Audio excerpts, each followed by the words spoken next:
ஒரு பொருளை வாங்குகிறோன்னு வச்சுங்களேன், அதை எப்படியெல்லாம் யூஸ் பண்ணணும் அப்படின்ட்டு டெமோ பண்ணுவாங்க.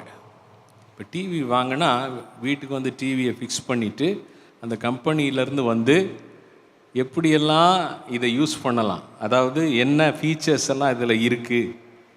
இந்த ஸ்பீக்கர் 2 ஸ்பீக்கர் தான் இருக்குது, ஆனால் அந்த ஸ்பீக்கர்லேயே மியூசிக் கேட்கும்போது இந்த மாதிரி மோடில் போட்டால் அது நல்லாயிருக்கும், ஸ்போர்ட்ஸ் விளையாடும்போது இந்த மாதிரி மோடில் போட்டால் அது நல்லாயிருக்கும்.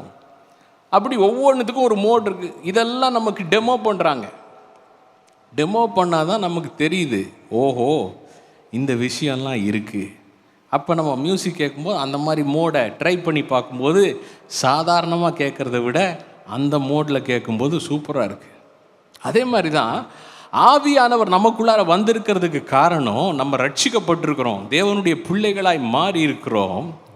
இந்த தேவனுடைய பிள்ளைகளாய் மாறி இருக்கிற வாழ்க்கை எவ்வளவு மகிமையான வாழ்க்கை, இதில் என்ன ஃபீச்சர்ஸ் எல்லாம் இருக்கிறது, இதில் என்ன ஸ்பெஷாலிட்டி இருக்குது, விசேஷம் என்ன விசேஷம்லாம் இருக்குன்றத சகல சத்தியத்திற்குள்ளும் நம்மை நடத்துவார்.